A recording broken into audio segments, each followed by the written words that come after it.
Pero comenzando mostrándoles un poquito de la magia que hacemos las mamás abogadas para nuestros hijos, en este caso para mi hermosa hija. No importa la agenda tan intensa que siempre tengamos, siempre este amor que tenemos de mamás, a pesar de todo el cansancio, agenda intensa y demás, encontramos el tiempo para disfrutar ser mamás. En esta magia de prósperos a Navidad,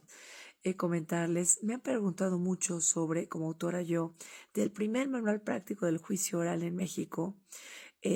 único, inigualable, muy envidiado, pero jamás copiado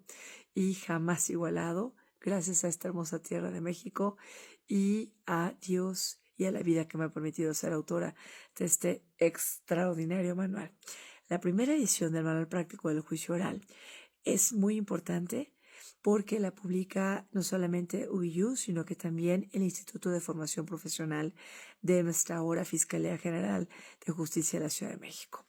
Este manual es el primer manual que existe en México para ser base toral, eje toral, para la capacitación correcta de las y los abogados, no solamente particulares, sino de los funcionarios, en ese proceso donde todavía no se comprendía, no se entendía adecuadamente el proceso de implementación de un sistema acusatorio en México. El primer manual que tiene ejemplos claros de cómo interrogar a un testigo, de cómo la contraparte puede contrainterrogar, cómo repreguntar para regresar la credibilidad a tu testigo perito, cómo incorporar prueba documental, material, cómo hacer objeciones, cómo hablar de prueba ilícita. Jamás existía antes de mi manual práctico una obra así, con un caso práctico realizado por funcionarios con una experiencia importante y con DVDs. Es una extraordinaria herramienta de capacitación que no te puedes perder. La segunda edición importante de mi manual práctico del juicio oral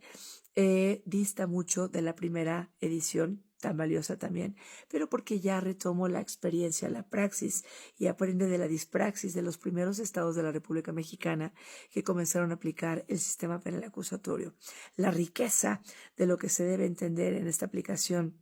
a lo mejor en un momento parcial por parte de Nuevo León, de Chihuahua, esta entidad que entra con fuerza en 2009 para abrogar y crear una nueva legislación, la primera ley orgánica de la Fiscalía, que hice la primera traducción también en México al idioma inglés, de la que he sido perito desde muchos años y con conocimiento de inglés desde bebé por la herencia que tengo en la familia,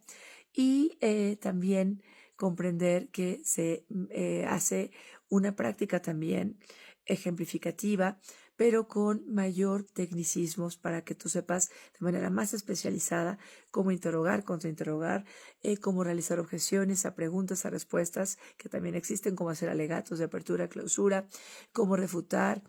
prueba ilícita, cómo desahogar, cómo incorporar prueba documental, cómo también realizar estos ejercicios de técnicas de litigación especializada. También se vuelve importante porque estábamos en el proceso de redacción del Código Nacional de Procedimientos Penales. Tercera edición. Se vuelve importantísimo porque implica ya una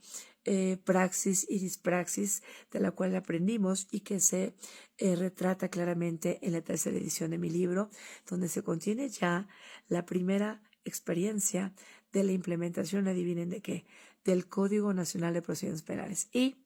la experiencia de tu servidora jamás igualada,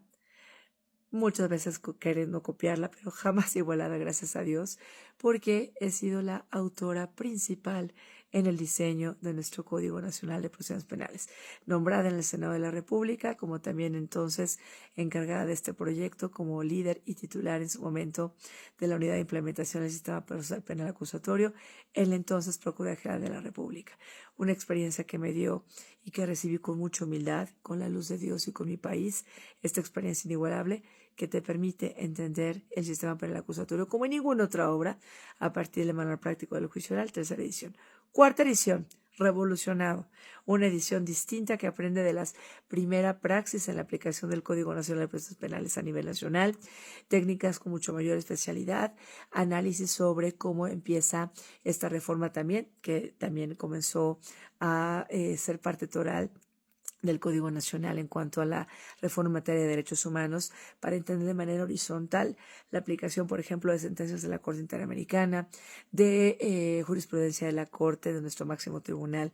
de justicia en México, nuestra Suprema Corte de Justicia, entre otra aplicación de leyes alternas como la Ley General de Víctimas, Ley de Acceso a las Mujeres a una Vida libre de violencia, que también son parte de este análisis importante que se tiene en mis obras jurídicas. El manual práctico del juicio oral se vuelve una herramienta indispensable, inigualable, de manera histórica en México para hacer la capacitación, la herramienta de capacitación indispensable si quieres conocer la correcta aplicación de las técnicas indispensables para la etapa de investigación, la intermedia y la de juicio oral. Te comparto algunas fotos. ¿Tienes algunas fotos de mi manual práctico del juicio oral? Compártemelas. ¿Quieres que te firme el manual práctico si lo tienes? Porque ya está agotado. Compárteme también tu información y con gusto lo firmamos. Gracias México, gracias Dios. Abogada penalista, seguimos trabajando.